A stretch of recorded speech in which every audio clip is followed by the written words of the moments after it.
Welcome to the first virtual Fuckup Nights Kitchener-Waterloo session. On brand. If anything goes wrong, we apologize, but no, we don't. No, we don't. Emily's already got support here. March 12th, we had an event planned. We had 250 people book tickets. It starts with cocktails, pizza, sit down, some discussions. There's some good questions. There's some moments of whoa. And there's good information, good dialogue, and there's a lot of applause. We had 3 great speakers lined up.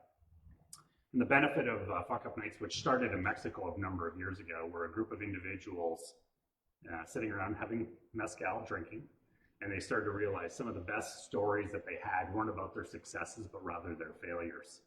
And the more they drank, the more honest they got, the more vulnerable they got, the more real they got, and they started realizing that there was really something here.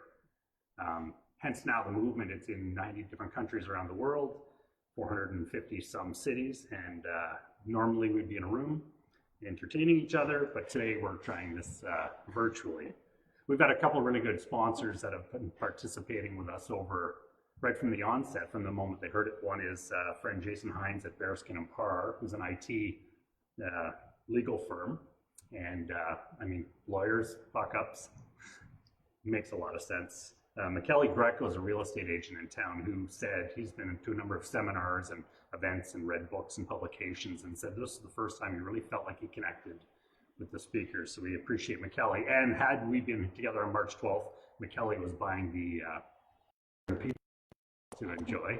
So we do like McKelly, and we acknowledge him. So if you're looking for real estate in the area, thank you. And then third is a woman named Janet Holmes from Janet Holmes Consulting. If you looked at the event that I spoke at a while ago, she did an infographic and kind of a live character of the discussion that was going on right now. So Janet is in the background, and she's going to capture our discussion and with a visual representation of what we're doing here, and then we'll be able to share that back out to everybody. Nice. We are socially distanced here in a room right now. We're doing everything we can. We have no clue what's going on out there, but it's be good contact, and we welcome you. Thank Tyler Abella, one of the volunteers with the organization in Waterloo, who's been really good and really wanted to do this, and he's the tech that he made it happen, and Daniela Lazarevic, who always puts information, all the digital assets together. So again, we had 250 people supposed to be in a room. March 11th, the day before, based on COVID, we made the decision to cancel the event, and we know we made the right call. I just didn't want to be responsible, and I don't think anyone wanted to be responsible for this just during the first little period of time, what was going on. So we have no concerns or pouring here, of course. They were car wash day. Car wash day, and there's a jackhammer mic off in the background too, but it'll all be on brand, so we'll be good. So one of the speakers again on March 12th was Emily O'Brien. I had the pleasure of hearing Emily at a Fuckup Nights event in Toronto where we met and we shared a stage. She talked about her journey, and I talked about my journey. There was an overlap in that we were both in drugs. I was in pharmaceuticals, working with J&J, and as you'll hear from Emily, not pharmaceuticals. Having said that, again, keeping in themes of the whole fuck-up was kind of funny. We're texting the next day back and forth. I have a daughter named Emily. Emily sent me a text saying, we were coordinating a date, would you want to speak? Yes, and just then my daughter Emily responded to a text to me saying, asking me something, and I said, thanks, love you. But I responded to this, Emily. I think I said I love you too. And I think she said she loved me too, and I said, I don't know you very well, but I'm sure you're quite nice, and that was the beginning of the series of events that have worked. So as we work, if you were at a live event, you'd know that we don't do long bios on the people that we're about to talk to. We share 3 fun facts. So we've got a few things about Emily O'Brien, founder of Comeback Snacks. I'm going to welcome Emily right now. She once stole the Wolf of Wall Street's notes at a seminar, and then was bold enough to go back and ask him to get an autograph and sign them, and still has them in possession. As an entrepreneur, she had a dial-a-bottle service out of her residence in university. I was in Liberty Village, out of my condo. In Liberty Village. And for those in the Waterloo region, fun fact is she once had a Kitchener address for 10 months, and we'll get to that. Okay, so welcome, Emily. Thank you. So normally, we would set you up on stage. You would talk for 15 minutes or so about your story, your journey through. Because this is a little bit different, we're not going to go through a presentation. Right, yeah. But if you're okay, more of an interview style, ask me anything. And I know what I do know about you Yes. is you're not afraid to answer any questions. You've been open and honest about everything, which I think is fantastic. Yeah. So what I'd like to do is break it down into 4 segments, if okay.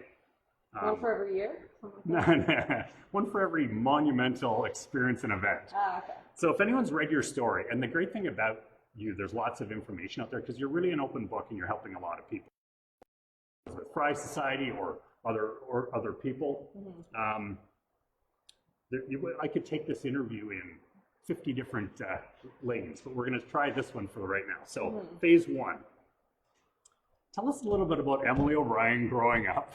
Sure. You know, as a child and as a youth, prior to the beginnings of chaos. So what was it like growing up as Emily O'Brien? It was a riot. I had a great childhood. My mom was a stay-at-home mom, so she always organized birthday parties. I was the middle of 3 daughters, so I'm Scorpio, so you can go and, you know, have your thoughts about that.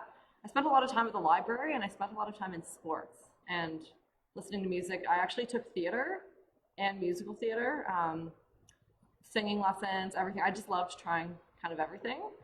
So I think my curiosity over time eventually led me to where I am now. And, you know, curiosity can lead you good places and it can lead you bad places. Right. So yeah, growing up, I was good. And then, you know, went to high school, did the typical thing because I had a bowl cut when I was growing up. And so like, I wasn't like attractive to males. And once I got to high school, I just like blossomed into this like person that was pretty or something. I don't know. And so I didn't know how to handle it. So I was like, well, vodka is going to help me solve this problem. And got into the vodka and Colt 45, you know, because that's all you can really afford in high school. So first phase, pretty predictable.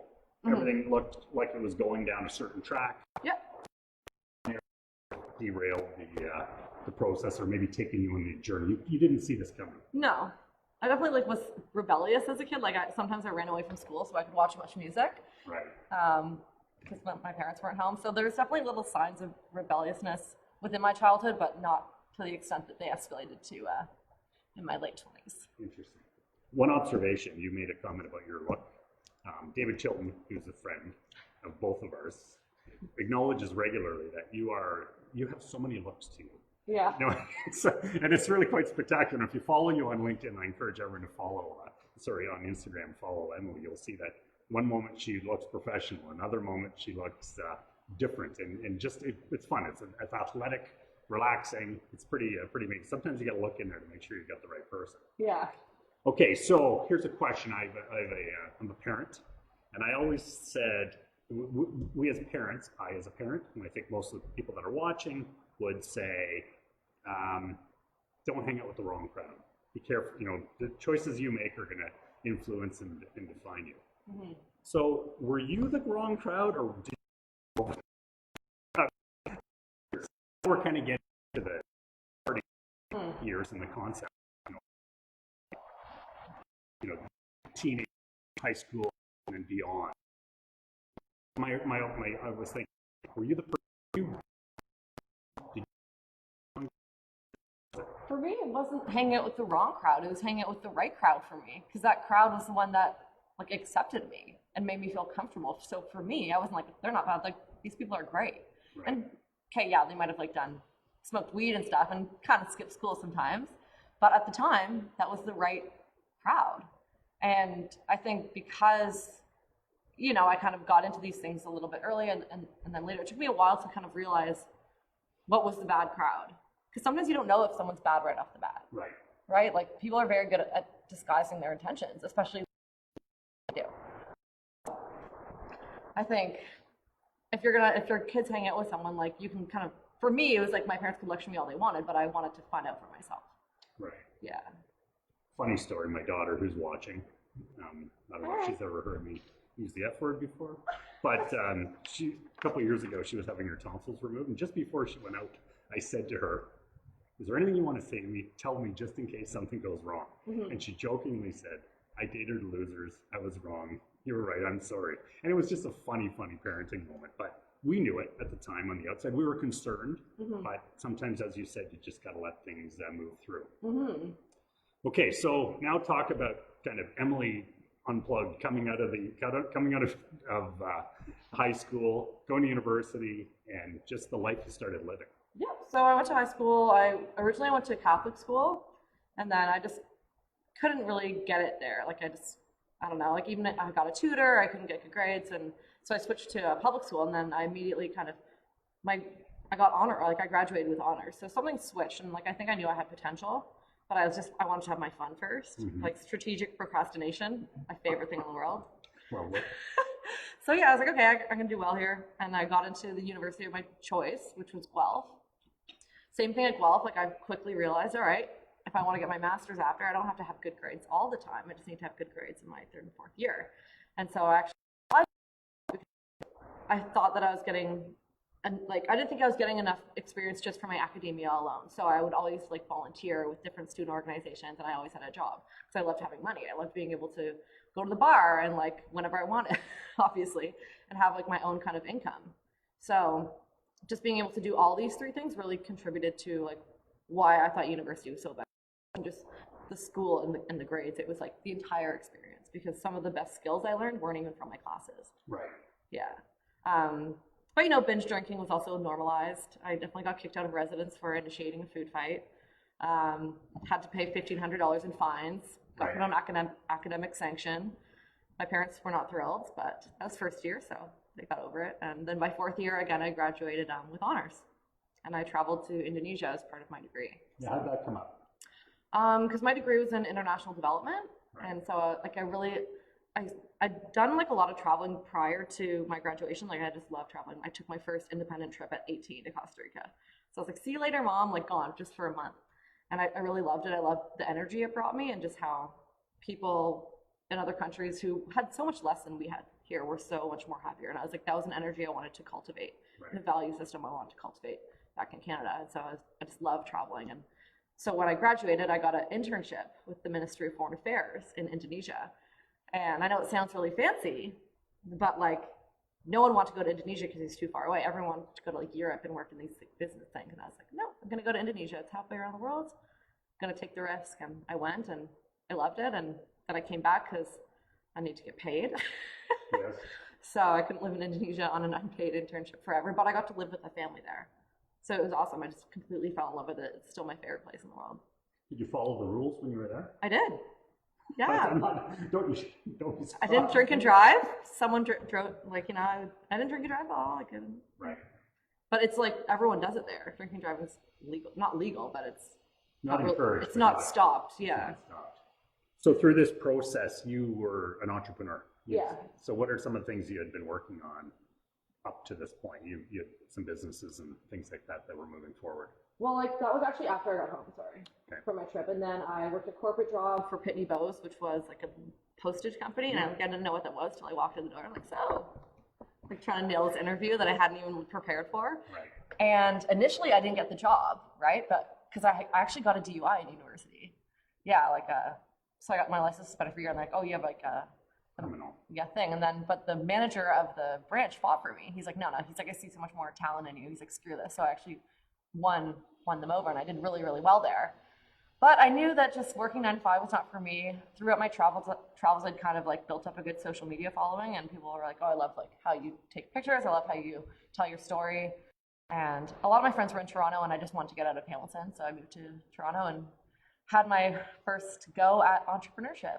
And what did you do? What did you launch there? I launched a social media company called Gather. And at this point, I was dating someone who had a really successful internet company. So he was like a mentor to me, and he kind of like helped fund it. Mm-hmm. So I could kind of like just work in Toronto in my condo, and he would help me fund this business, which worked out great for me. Mm-hmm. Except it didn't actually, because then I just like became so into the party scene, because I like wanted to meet all these new people, all these new neighbors. And when it came to also like leveraging my business, it required so I thought it required me to like always be out and like partying and stuff. And sure, I got tons of deals being the party girl, don't get me wrong. Right. But I didn't get a good deal for myself because it started to impact my mental health, right? What was the product before we go down that route? Yeah. It was doing social media for like small to medium sized businesses. Okay. And so I had actually an office in Liberty Village, just down the street from me. Got it. Which is cool, yeah. This bigger company like adopted me to like let me have my office space there. Like the deal was I just did their social media Okay. too. So I got this like little bartering system going on. And I said that from the onset. The Entrepreneur came out early in everything that I've ever read and every discussion we've ever had. So you mentioned the impact on your mental health in moving down this road. Is this the beginning of a slippery slope in your mind? If you do a retrospective look on dates and times and events through your life, was this, it is what it is and you're not a victim. That's the one thing I love about your discussions. You never blamed anyone other than you, but where did this lead you then, and how did you start using whatever to cope? So there's like a couple like family issues, but like I was already drinking and partying, so I'm not gonna be like, oh, it's the family issues that caused it, you know, like Right. that's bullshit, right? But like definitely I loved doing cocaine because I could just stay up every night, and like I just like loved being around people. Like some nights I would be up for like 2 nights straight, right? But you can't do that forever, and then you get home and you're like, and then I got a dog and just like all this like messed up shit. I was like, what the fuck am I doing? This poor dog. Like I hired a dog walker because I would play with the dog at night, and then like I'd be too hungover to walk her, so I'd have like a dog walker, which is terrible, you know. And it was selfish. So, I think, and then I showed up to a couple family events just like completely inebriated and thought I was fine. And my Nana started crying, and just like everyone in the whole family started to see this person that I was kind of turning into, and I thought it was fine. Like I thought I was functioning, and like if your Nana starts crying, like you're not functioning. Like that means you're going a little too deep. So, but again, it didn't stop, and I met someone actually through my work who, you know, wanted to hire us to do social media for his so-called company. And should I continue? No. We if I might interrupt because I have some questions from the people that are watching. Yeah. But no, we're going down exactly the right road. So you were. Well, that's good. First time for me. Well, there's no map. I mean, that's completely on brand here. So things were unraveling a bit, potentially. There was then an event. So you had an entrepreneur, you had a business. Was it a viable business? Could it? Okay, and it was doing well. Mm-hmm. And did you see any long-term plans in that business? Like, was it going to continue to grow out? I did. I liked it, but then I also saw like how addicted people were to social media, and like when they wanted things and they couldn't understand how the algorithms worked and stuff. And so I was like, I didn't want to like live on my phone all the time. Like I was like, I don't want to be just like this person working like this. Like that to me wasn't. So it was fun at the beginning because I made like really good money, and I had like the support from my partner to kind of like back it up. But I realized I didn't have the same passion for it anymore. Right. Okay. All right. So like all good stories, then you met a guy. Mm. So now we can. Bitch. That's what he was. So you dated this other guy. Now we're talking about a trip to St. Lucia, which really was a defining moment in your life. So start unpacking that for us, if you don't mind. So I kind of realized that my drug use was becoming problematic, and so when I met this guy, Petey, let's call him, I don't know, whatever, Petey Pops. He was like so nice. He was like, didn't want me to be drinking. He's like, you're so smart. Like, I don't want you to drink. I don't want you to do drugs. And I actually thought he was going to be a good influence on me. Right. And then he came over one day and like asked me if I wanted to go on a trip with him. And I was like, yeah, okay, cool. And then he's like, oh, there's just like one thing I have to do when I'm down there. And I was like, oh, what is it? No. He's like, oh, I just have to like bring some drugs back. And I was like so mad. I was like mortified and insulted at the same time, that because if you knew me so well, you knew how much I'd love to travel. Like, why would you try to put me at risk like that? Right. So I was mad. Like when he first asked me, I was furious. So I was like, okay, leave, bye. Then I went to the bar later, and he knew that I was gonna go out, right? And so he asked me later at the bar. He's like, you know what? I felt so stupid after I asked you that. Like, such an idiot. Like, let's just go on this trip and forget anything I ever said before. It'll just be like me and you. It'll be like a really good time, and I just want to take you out of the city for a week and hang out. Okay. So you got on a flight to St. Lucia. Get on a flight, and he told me we were going to Puerto Rico the first time, and we get to the airport, and it's St. Lucia, and I'm like, I thought we were going to Puerto Rico. He's like, no, it must have just been like you're drinking. And I was like, listen, pal, I do cocaine so it can make me alert and attentive, and that was not part of the plan. Okay. But I was already at the airport, and then I kind of saw his persona start to kind of change. But I was like, you know, I was right there. So of course the greed kicked in, the quick escape kicked in, Yeah. and I was on that plane.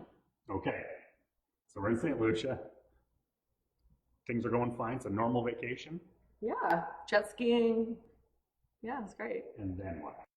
And then on the third day, and he actually he drinks a little bit when he's down there. And then on the third day, he's like, okay, like our friends are coming to pick us up at 3. And I was like about to go to the pool because I like to go to the pool in the afternoon because I would just get sunburn if I go at noon. So kind of going to the pool later in the afternoon was part of my routine. Right. And then we're sitting in the hotel and he's like, yeah, so they're coming to pick us up at 3. And I'm like, who? He's like, did you really think it was just fun and games? Like, we're here to work. And he's like, I need you to work with me. And then that's when just like I knew that I had like every dumb decision that I had made, every like shot that I had taken, every line that I had done had now impacted me so much that I had ended up on a trip with someone who had managed to trick me and convince me that there wasn't going to be any nonsense going on. But I wanted like that like attention, that like, again, that quick escape so much. I also trusted him. Right. And it's not like I'd gone on like trips with drug smugglers before, contrary to what my parents might believe. They're like, I went to Colombia. They're like, you're going to Colombia? Like, well, my first thought when you said you went to Indonesia was knowing the end result, not knowing the beginning. no. Well, you're up to some shady shit over there, but nothing. Oh my God, no, because you know at the airport it says death by firing squad if you have drugs, so it's a pretty good deterrent. Okay. Yeah. All right. This, as a parent, this scares the shit out of me, this discussion, right? Again, both of my kids seem to be on the outside now, but I think there are a number of people, and I did encourage those that have teenage children, whether live or to watch it down the road. I think there's a good message here. Okay. Yeah. So now what happens? You get on a plane, or how does it work? I've seen movies. How does this all work? So we have to get in the car, and like it's the middle of the week, and these people pick us up, take us to this house, and there's like a woman there and another guy there. It's not like there's not like Rottweilers and barking in my face and spitting on me. Like no one like beat me or there was no guns. It was actually very calm, except for like the bricks of cocaine that were in the walls. It was like paradise. But there's this woman that was there. She actually told me that my partner here had sent my passport information to them and said that I guess he owed them some money or something. And so he had told them that him and I were going to be bringing drugs back. So now these scary people in this cocaine house, were under the impression that I was bringing cocaine back. And then he was just like, you don't want to like mess with these people. And I don't know this world. Like I'm not a professional. And at the end of the day, I wanted to go home. Right. So, and he said like a number of things along the way to convince me that everything would be fine. And I just knew that like kind of going against it wasn't going to work out in my favor. And I was like, listen, pal, I'm going to try. Like I'm a terrible actress. Like I got not kicked out of acting school, but I definitely failed acting school because I kept laughing for every line. Like this is not going to go well. Right. It's going to go terribly. And he's like, no, I just really, really need you to get this done. And sorry, like basically said it like wasn't an option without like he didn't punch me in the face, but like he just got me to believe that this was happening. So yeah. how does it work? You strap it to your body? Do you swallow? Like what is? I don't know. Thank God I didn't swallow it. No, it would have I've seen exploded. movies, I don't know. No, I know. How much? 2 kilograms. So the woman that's in this house. In passing, 2 kilograms. Yeah. Takes like there's like 1 kilo a brick and it goes in like this little kangaroo pouch. Okay. In like this set of Spanx. I call them Spanx for smugglers. Okay. And then there's a kangaroo in the back. And then there's one in there too. So it's just like feels so awkward. Like I have to wear this sundress and it's just not me. Like I feel like I have a box of Kleenex stuffed under my dress. It's just the most botched operation of all time. I'm like, do they not see how like foolish this is? Like, especially him. Like, I don't know. He thought for some reason, like he just needed it that bad that he didn't care how bad I was at it. Right. So finally we got on the plane, get through security, leaving the country. Right. But then going back, it's clearly not the case. And you go through the first set of customs, and I've been given no coaching on who I am. They're like, how do you guys know each other? Like, you didn't tell me anything what I was doing. Right. So I was like, we're friends? I don't know, just like so sketchy. Like, and then they're like, okay, well, you got to go into secondary, and that's when I just knew that like we're busted. Like I wasn't an idiot, and I knew I couldn't lie. Like I'm a terrible liar. Mm-hmm. I can just like stare at a border security official's face and be like, no. you know, like, Was he caught as well? yeah, he was with me. And then so kind of leads to the next series of questions. They look me in the eye, like, do you have drugs on you? And I look them in the eye, and then I look at the 10 seconds, and I guess I turned white as a ghost. Right. And like, so I looked up and I was like, yeah, I do. Because that was going to save me. Like, I wasn't going to sabotage the operation on my own, because then it would be my ass on the line. Right. And he got caught because this bitch, whatever, you know? So, but I did tell the truth at that point, and then I got arrested, detained, and sat in a room for what seemed like 3 days, but it was like just 3 hours. And then I got taken to the local jail, and then to the women's, like, it was called Vanier. It was like another detention center. Mm-hmm. And then I had to wait there over the weekend. And then my parents were doing, you know, the whitest shit ever there at the cottage. It's like, it's a rhyme. My mom's like, oh, you know, she had to get in the boat, leave. So, that's the most privileged thing ever. It's like, how dare you make me leave the cottage? Don't get you out of jail. But yeah, she came, and I just stared at them in the courtroom on that Monday. And I was as clueless as they were. Right. So, and that was the beginning of a very long journey. Yeah. And well, thanks for sharing that. I mean, that's like got to be version. That's got to be the bottom. That is at the moment when you're just thinking all those other decisions you had made led up to this, and then what were you thinking about the future from that point? That part wasn't the bottom for me, because I still didn't realize how much trouble I was in. I still believed, you know, everything that he told me when he said, like, everything would be okay and blah, blah, blah. Right. So I was like under this impression that, like, I was just confused person in the middle of this thing. Like, I didn't really realize how liable I was for everything that had just happened. So I wasn't at the bottom yet. Mm-hmm. I wasn't really concerned. I wasn't really at the bottom until I kind of met with my lawyer. I breached my bail conditions because I had the need to go get cigarettes at the convenience store, and I got caught leaving the house. Okay. So I was on house arrest. House arrest at home. Yeah, and then my lawyer was like, Emily, like, we honestly believe in you, and we know that you're a good person. Like, you've been good pretty much for the 26, 27 years of your life. Right. So we know that you can do better. Like, we know we can, you know, show this to the court, like, this person that you are, but if you don't obey your conditions. Okay. And I was like, okay, that was the moment that really caused me to kind of take everything and just stop being mad, stop being in denial, but also realizing that I'd been harmed, but that it wasn't all his fault. Right. Like, I had a role to play. So. Wow. It's powerful stuff. I mean, to hear it, my hands are sweating. And I've heard this story before, but it's just, I know people that are always fearful of this happening to someone they know or someone they love, right? Mm-hmm. So then That's why we're here. I know. And I mean, without all of that happening, Emily's a totally different person. We don't know what that'll be, right? So again, applaud you for not playing the victim card, you know, embracing what's happening. So what's the journey? At that moment, you realize I'm no longer free. The things that I was able to do are gone. Yeah. And we can draw some minor correlations between COVID and lockdown. And I will applaud you for some of the things that you've been posting just on dealing with isolation. So how did you feel, was your network gone? Were your friends gone? Did you feel isolated? Did you feel alone at that time? No, because I surrounded myself with people at the time. I surrounded myself with people that encouraged me to embrace victimhood. They encouraged me to, like, get back at this motherfucker, right? They're like, let's go fucking kick his ass. And I was like, oh my God, yeah, let's do it. And, like, you know, the drinks didn't stop, the drugs didn't stop.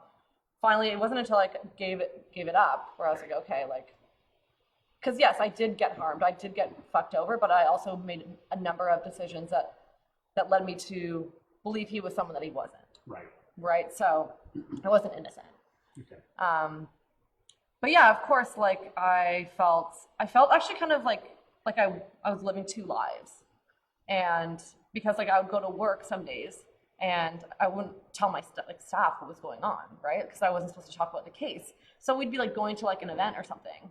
And, like, if I got pulled over or something for some reason, they'd be like, oh, like, are you in charge? You know what I mean? Like, they could. So I was just kind of a nervous wreck for, like, those 2 years. Like, I went through definitely a dark period of my life, like, figuring out my legal fees and all that stuff, and just, like, definitely a lot of dark moments for sure. But I'm glad, like, I went through it all, because, you know, you're at a point where you just can't be in the dark anymore. It's, like, impossible to live there.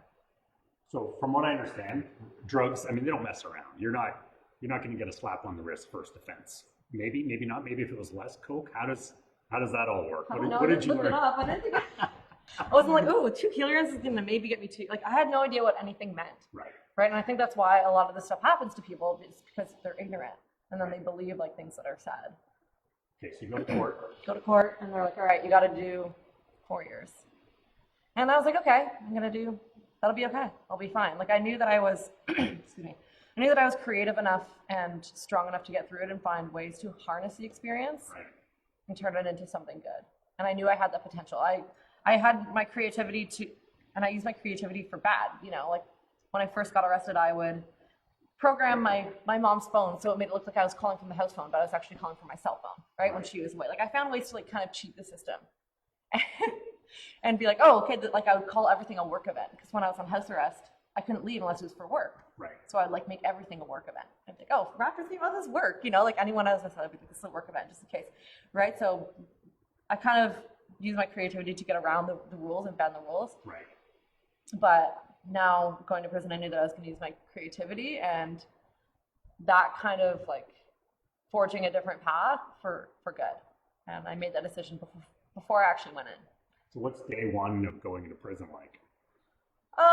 Well, I had to, once I got processed, I had to like drag these 2 bags, garbage bags of stuff, because they give you all your property across this like, because there's houses in federal prison, so they give you your stuff and then they're like, okay, you're in house 9, go. It's like you're going to camp. Okay. Right? But like everyone's inside their houses and you're just like dragging these giant ass bags of stuff. like I remember stuff was like falling out of my bag and I was like going to pick it up and everyone's like looking out the window and I'm like, who's the new girl? yeah, fresh meat. So so I've seen I mentioned at the beginning your 3 fun facts. You became a resident of Kitchener-Waterloo. Yes. And that is at House 5, Grand Valley Institution for Women. And you did 10 months? I did 11 months. 11 months. Yeah. Your 4-year sentence. Yeah, and then I did 6 months in a halfway house.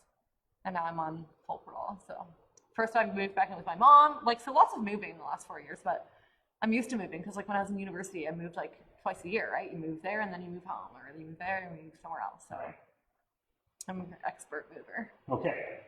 So the opportunity, as you said, there was, I'm going to do something, creativity for good. Yeah. So you're in Grand Valley. Yeah.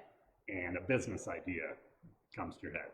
Yeah, it wasn't even like a business idea at first. It was more just like a passion project. Because once I got to prison, I learned more about the drug trade when I got there. Because some people in prison had been drug mules before, like more than once. And because I was incarcerated with people who had done the same crime, I learned all the different ways it could happen. And I learned like how, you know, just because I was privileged, it was easier for me. Like my family came to visit me. My family would put money on my phone card, and privilege definitely plays a huge role in how people experience the system. Mm-hmm. And I just thought that like, I don't know, I knew I had a better shot because of the environment that I grew up in, but it doesn't mean that I was necessarily smarter than the people in there. Right. Like I saw so much talent and strength and compassion and just like a desire to do better from like honestly every single person that I met in there. But a lot of people in there didn't believe in themselves because they'd been told they're a piece of shit their whole life, or you know, they'd grown up in abusive households. And I was like, this is messed up. And like now you're gonna release us from prison and with this big X over us, and we're not gonna be good enough to work anywhere. And that seemed off to me. Where I think the only difference between like CEOs and drug dealers is what they use their creativity for, and that's for construction or destruction. Right. Right? It's the same kind of business model, or what have you. And so I was like, I want to figure out a way to share the stories of people, because like I actually found a family in there and people that understood, like, and it really helped me understand why we do the things that we do. And it's not like criminal intent necessarily. Like sure, there's like some crime that's definitely criminal intent, but the majority of people that I met had done crime out of an order to survive, or uncertainty, or because they're in a terrible relationship, or because of drugs. Right. And that doesn't mean that you're like this sinister, evil person trying to harm the community. Mm-hmm. Right? So I kind of wanted to create a project, and that project ended up being through popcorn. So how did you land on this? We were just having a party one day, like, you know, very PG. Party? Very PG. Pop, chips, and popcorn. And we were kind of mixing different things on the popcorn, and then I tried one flavor and it had lemon pepper and dill on it, and I was like, this is so good. And I thought about kind of current popcorn companies, because I couldn't just Google it, but like I thought of current popcorn companies that were healthier, because popcorn's like generally healthy, but there's not many healthy options. And in prison, like a lot of people there's also a lot of eating disorders in prison. So because there's like limited exercise, there's limited access to mental health, and there's also like a lot of depression and anxiety. So it comes to that, like also eating disorders. And so I wanted to create like a healthy snack for not just my fellow inmates, but also as a way to share the story of fellow inmates and maybe provide employment, people for employment. So then how did this business evolve then? Because it's a great story. Yeah. I used my creativity for good, and I got on the phone. I called up a friend of mine and I was like, what do you think about this? And he's like, let's do it. I know popcorn's popcorn. There's going to be a million people that are going to tell you, oh, you'll never make money on popcorn. Like, so many popcorn companies. And I was like, yeah, but there's not a million popcorn companies that are doing what they're doing because of like a social change they want to make. Mm-hmm. Right? Like, sure, you can think of tons of popcorn companies, but which ones do more than just popcorn? Right. I'm not trying to be like insulting, but like I'm just thinking from like an angle perspective, like a social enterprise perspective. Mm-hmm. And yeah, so then over time, like my business partner, who'd agree to kind of help me on this. He would send me in like market research in the mail. Okay. And then I would also do people's homework so I could get stamps to like write letters to people. Sorry for that. There's a whole new world to me, right? I'm fascinated by it. So yeah. And I just started building my network from the inside out and reaching out to people that I knew would find it interesting, or people like say journalists that had written about the same thing. Right. Or I'd read books and like look in the back in the index to see what articles had been cited. So I guess that's where my degree came into play, because like I knew how to do research. Right. Did you find it, did you get any positive responses or surprising responses from people that you reached out to saying this is different, this is unique? Yeah. Yeah, it was so exciting getting letters back. So it was, and then like I convinced the warden of the prison to let me out for a day. Like I had a security guard and everything, but to promote the popcorn. But it took 6 months of paperwork to let me go out of the prison for half a day. So it just goes to show like how much work can go into like building something and getting out, because it's a whole thing. It has to go through like 6 levels of management to let me out, and then I have to be supervised. Even in the bathroom, like I had a security guard go to the bathroom with me so that I couldn't run away. Right. But it just showed that like they were willing to support it, which is good. I have heard good things about that. I mean, the rehabilitation, particularly in the women's system, sometimes because of the isolation you talked about earlier, the loneliness. Like there doesn't seem to be as much of a support mechanism, right or wrong, visitors. I mean, you were fortunate, as you said, but that doesn't sound like it was the case for all of your other inmates. And it's so far away, like especially if you're from Toronto, and then the visits start at like 5 o'clock. So you're gonna make someone go on the 401 and try to be in Kitchener for 5 o'clock. Like that's like it's gonna take like 3 hours. Right. So it's just like a huge thing for people, and also the phone system is ridiculously expensive. Like there's a whole movement about Bell and how Bell has like the Bell Let's Talk Day, but meanwhile they're like overcharging prisoners who are in prison because of mental health issues. Oh, interesting. Yeah. That's a whole other thing. Yeah, well, as I said at the onset, we could go down about 50 different paths, and hopefully we have further discussion. So the brand Comeback Snacks, who came up with that? Was that the initial one? There was a change. Yeah, it was called Cons and Kernels initially. I remember reading about that when it first came out, Cons and Kernels. Yeah, so that was like, I think we had that for about a year, and then I was like, you know what? Like, I'm fine with making fun of myself, but like maybe that's not the narrative that people want to associate themselves with, like other people coming out of prison. And so I kind of wanted to make it more positive and based off proof. So sure, it was Cons and Kernels in the beginning, but now it's like truly proven to be a comeback snack. And so tell us about the business. What is? Well, everyone can relate to a comeback too. Like everyone's like done like messed up shit in their lives and hurt people, and intentionally or not intentionally, but done things wrong, and we've all had to kind of try to redeem ourselves. And I think we've all been there. Maybe not in Lansing prison, but maybe like a different kind of prison, financial prison, relationship prison. Like we all get constrained in different parts of our lives. Right. So yeah, it's a popcorn company. What else should I say? Is it you? Is it others? Are you? Oh yeah, I have 2 staff. Okay. 2 staff who one of them has like had troubles with like addiction in the past, and so she's like, I feel safe working with you because like I can be honest about my past. And then my other staff member, she was in incarcerated with me as well. Okay. And then I have another one in Toronto. She helps me out with my Toronto events, and she was in the prison with me as well. And So you met them there? yeah. And then I have like some events team people who are like hustlers. They're like, they used to be like, one of them used to be like a drug dealer. And so he like loves going to the events because he's like really friendly, right? He's like a people person. He's like, you want some popcorn? Like, he's awesome. He's so good. First taste is free? Is that how it works with Samples. Yeah. So yeah, and we do like deliveries and stuff now, and we just finalized our second round of branding for our first like retail launch. So like in order to get into like bigger stores, you kind of have to have a different kind of packaging system. And so we partnered with a co-packer in Toronto. So that'll be coming up really, really soon. Okay. Yeah. One of my favorite visuals, I did some Google it, as you're having an interview with someone, and there's an image of you in a business suit, I believe, standing in 6 inches of popcorn. In the back, there's people in yellow or orange vests punching each other out. Yeah. Remember, that was a spectacular, whoever came up with that concept, I think is brilliant. Oh, yeah. We shot that in like a mock jail cell. Right. Yeah. So that was cool. So you've embraced it. You're not hiding from anything that you were. Yeah, and I think there's parts to everyone's story. Like, I don't think you have to share everything with everyone. Right? So I think there's definitely parts of my story that like I don't want to share, but like I don't need to. Right? Because it's just like I don't, some things should be private to you. And I think because I did go through like a lot of painful times, and I don't think it brings any more value, you know what I mean, or whatever. So I think this part was like the craziest part, and I've definitely hurt other people along the way, but yeah, this is crazy. So I'll ask the question again, and again, you did some interesting posts. We are all kind of incarcerated, and it's not being received very well by some people. I wonder if you have any opinions or ideas on following the rules.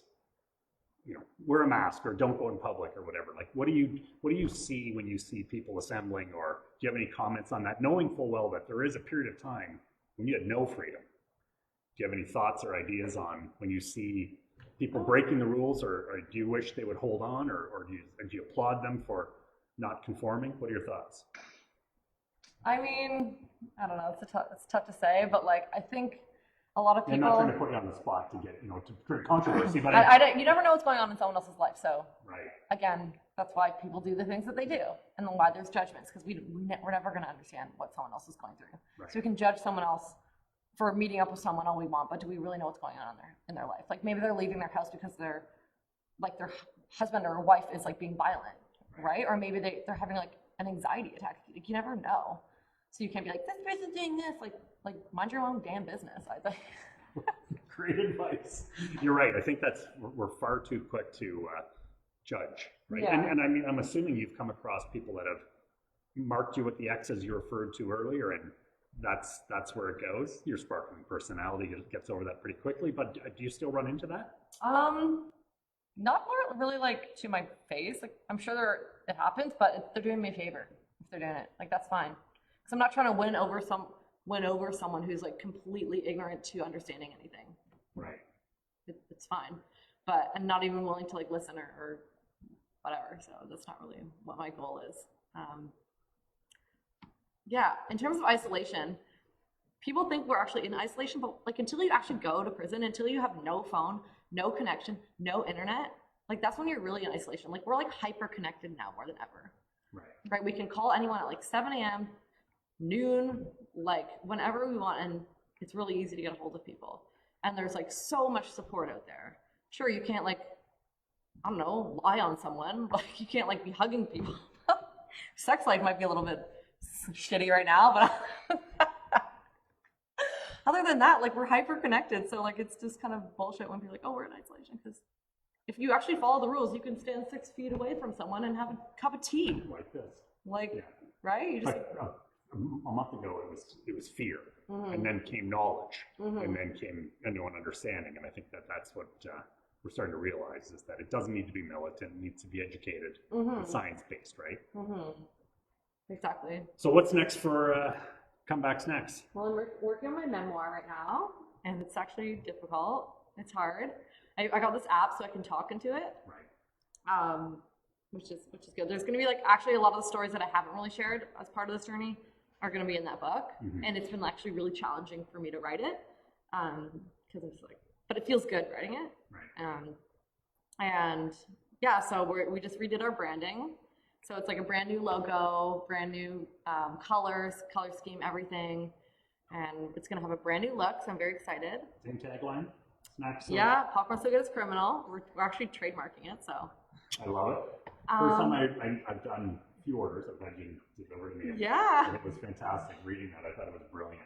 Yeah, I just did an animated video with Patio Inc. They do videos like Vice parties, celebrity party stories. Okay. So that'll be out really soon. And then I'm also, we just got the funding for a show with Belle called Dark Horse. Okay. So we have a year to make it. And that's with my friend Ryan Furlong. So Comeback Snacks is a viable business. Where do we find you? Find me at www.comebacksnacks.com. Sell it. Instagram is probably the platform I use the most, but Facebook as well, Comeback Snacks. And my personal handle is ems.o'brien.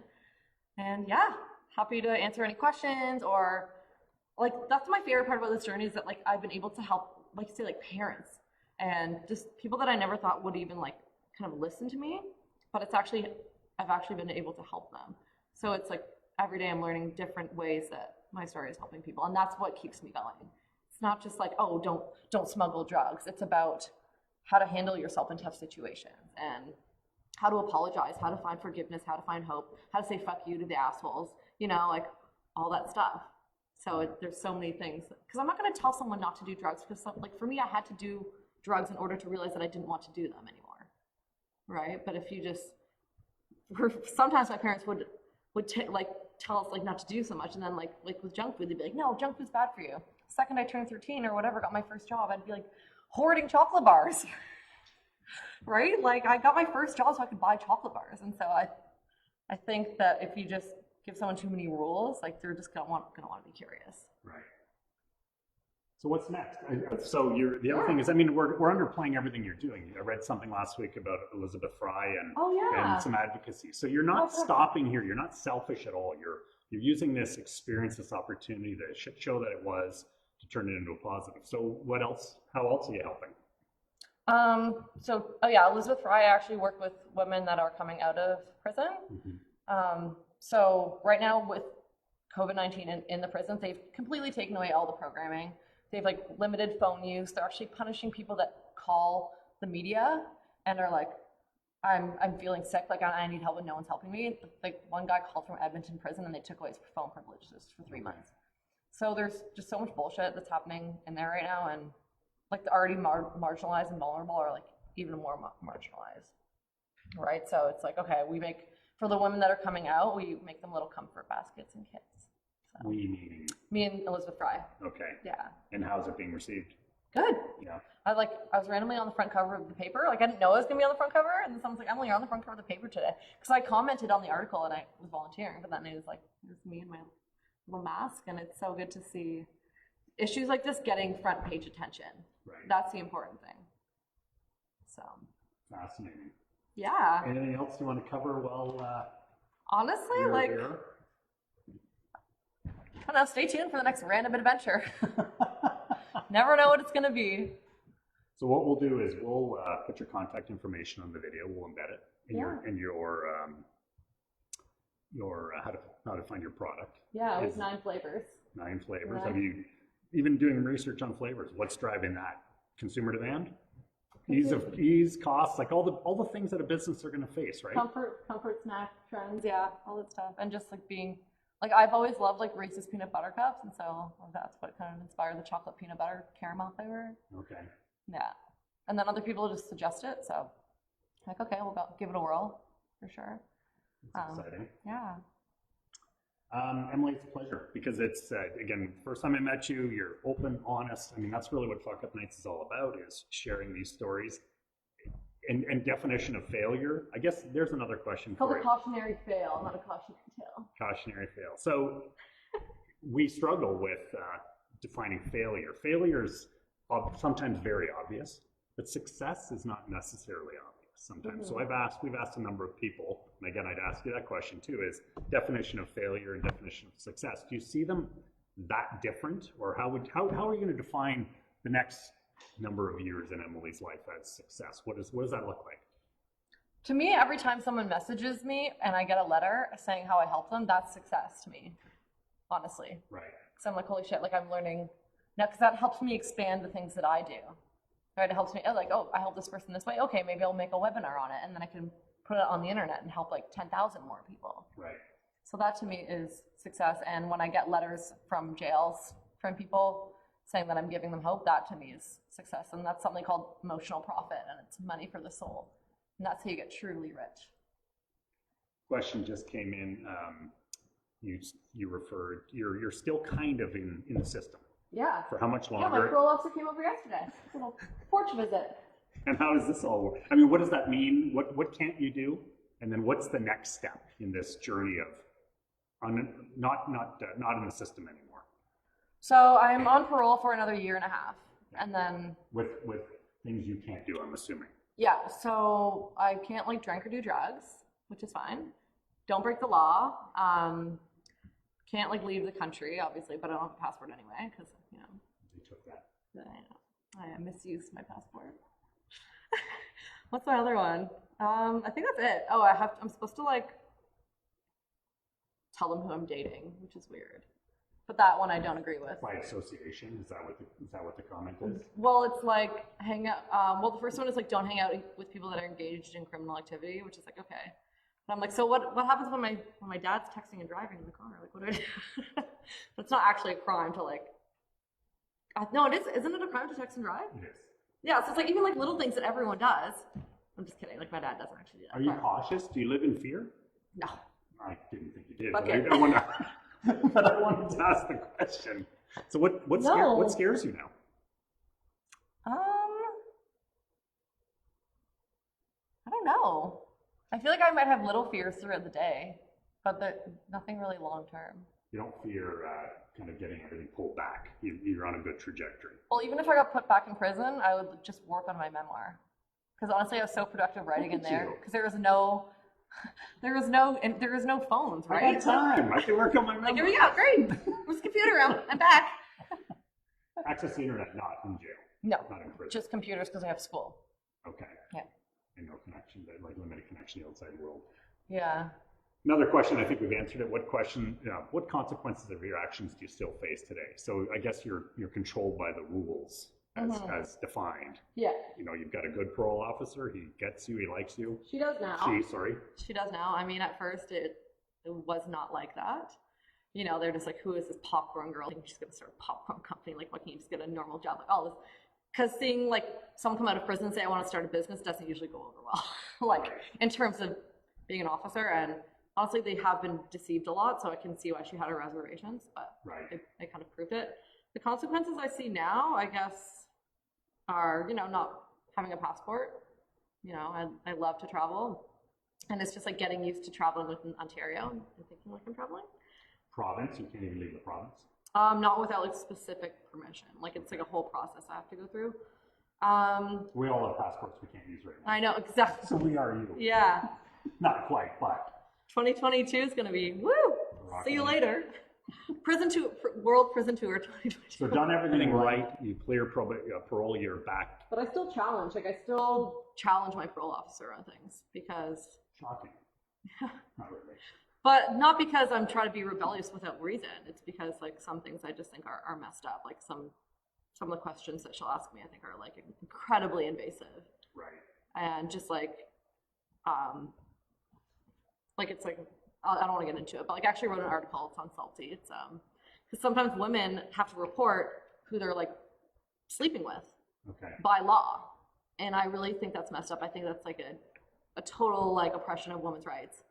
I don't think you should have to tell anyone that personally. And so that's something that I've also kind of been advocating for is, you know, now you're controlling women's bodies, which I think is fucked up, like literally fucked up. You're a very complex individual. I refuse. Aside from your memoir, another question, do you have any other startup plans? Yes or no? I mean, I'm assuming this mind is working all the time. Yeah, you know, I work on a couple different projects kind of all the time. Like the place that I pop the popcorn out of, we're helping put their whole store online. So that's like an online project. Just like whatever I can help people with. I'm a mentor actually for a company called, or an organization called Rise Helps. And that's every Tuesday. I mentor women who are starting their own businesses, who wouldn't normally have access to, funding from banks. So there's actually funding within that organization. So it's kind of helping people that have like mental health issues or addiction or just whatever issues that makes them not eligible for funding, but still are really, really smart. Right. So I do that every Tuesday. And you find it rewarding? Yeah, I love it. It's the best, isn't it? Yeah, it's great. I have my students. It's fun. And I can swear, like they're totally cool. Yeah, local businesses carrying your popcorn. Like, do you have distribution deals, or is it all direct at this point? It's all direct. We have it in 2 places in Hamilton, but we were waiting to get our co-packer done. Got it. Yeah, for sure. But I like it. I like doing the deliveries, and we do like a lot of events, a lot of parties. Like we just did that concert in a box, which was awesome. Yeah. So just because it's not on like, and because honestly, the margins on retail are like the smallest margins, right? So direct is better. Yeah, and you get to like meet everyone. Like I love driving around with my sunroof down, blasting S Club 7. It's great. I love it. I'll say it again. You're an inspiration. You're okay if we share the information if people want to reach out to you? I know the offer is there. Yeah. And, share away. One last question. What motivates you to do good, and where does your mental strength come from? My mental strength comes from just believing in myself. And some people think don't ever look back on the past, but you have to look back on the past to realize how much you've actually accomplished. Like if I never looked back on my past, I'd be like, well, I really am a piece of shit, right? Right. But no, it's like from the day I was like 6 years old, like planting trees, like volunteering. So like I always found a way to I didn't call it giving back. I just found it I found volunteering as a way to like learn new skills, meet new people, and actually build something important. Right. So, and you got that kind of like, I don't know, like that inner growth in return. So like I said, I learned so many skills from volunteering. It's interesting to say don't look back, because it's hard right now not to look back and see what we had. And some people, it's changed dramatically, right? I've been fortunate enough in my life to run a number of marathons, and I've never looked back. And I always think, because I see people passing me, I traditionally want to start, and I don't care how many people pass me, but I want to see what's in front of me and not what's behind me. So I've run 14 of them, and I've never turned around to say, am I last? Or where am I in this whole picture? So I've always gone forward, which is pretty interesting, because it's really easy to look back and decide that this is going to be your thing. So I like that alignment, because this is what we've got going for us, right? And sure, we've got lessons from the past, but those are history. Yeah, and then just like being able to adapt, like because I did so much random traveling and like, even like drunken shenanigans in university where you'd end up like sleeping in a hallway, right? Like, so I just like learned to like be in different places and live in different places and just kind of embrace what I have there. Yeah. And I think that's also because of the way that I was raised. Yeah. Honestly, it's like to appreciate like, not even small things. You might call them small things, but the small things actually can be the big things. Exactly. Wonderful. Emily, you're a delight, and it's thank you for sharing. You're just a delight. The opportunity to share this story, it would have been great if we could have done it in person. Chances are more people will see this, and I think the story is great. It's great for entrepreneurs. It's great for people my age. It's people, for my children and people younger. It's that whole right thing, right place, wrong time, wrong place. It's just one of those things that you just deal with the consequences. So I like that you live your life unapologetically and you move it forward. Yeah. And we can't wait to see what happens next from you. So thank you for taking the time. We will share all your information and take advantage of Emily's cheerful delivery, doing a drop off in the Waterloo area or wherever beyond that. That's right. And support her out. So thanks to everybody for tuning in today. We really appreciate it. We're going to do this again on June 10th, assuming this went live, and in fact there is something out there, but there are some questions, so you never know when you're talking. We're going to do it again on June 10th. Speaker and time to be announced. We'll decide if it's going to be lunch or if it's going to be evening based on participation. We do have 2 speakers that we want to talk to who are watching right now, who are trying to figure out, are they an entrepreneur or not? We won't say who it is, Emily, you know this person, but there's an interesting and compelling story. But I think every person has an entrepreneurial opportunity to share and a fuck up to share. And I think that's great. Again, thanks to our partners, Jason Hines from Bearskin and Parr, for believing and understanding, and often lawyers make money. I mean, I'm assuming your lawyer That's what happens. They're there for a reason. Kelly Greco would love to be buying us beer and pizza right now, but in the interim, he's just supporting this thing. So if you're looking for someone local, for me. Exactly. And then Janet Holmes, who's going to be capturing this, and we'll share this on the Facebook. And Emily, it's kind of a gift to you too, because I can't wait. you're going to hear what you're saying, but it'll be interesting to see how someone else interpreted it. That's why I do what I do. Yeah. Right. That's why I love it. Yeah. So it's wonderful. So until we meet again, continue success, and remember that Fuckups give us content. We wouldn't be here if it wasn't for Fuckups. Catalyst for growth. It really is. Fail forward is encouraging. Doesn't feel like it sometimes when you're in the middle of it, but it is quite encouraging. Your failure might help someone else down the road. Your discussion today, or anytime the Fuck Up Nights concept shares ideas, you might stop someone from going too far down a road, or they might go down the road, trip, fall, and go, shit. Here's how we're going to get you out. Yeah, here's how we're going to get you out. So everyone, until we meet again, stay safe, and thanks for tuning in.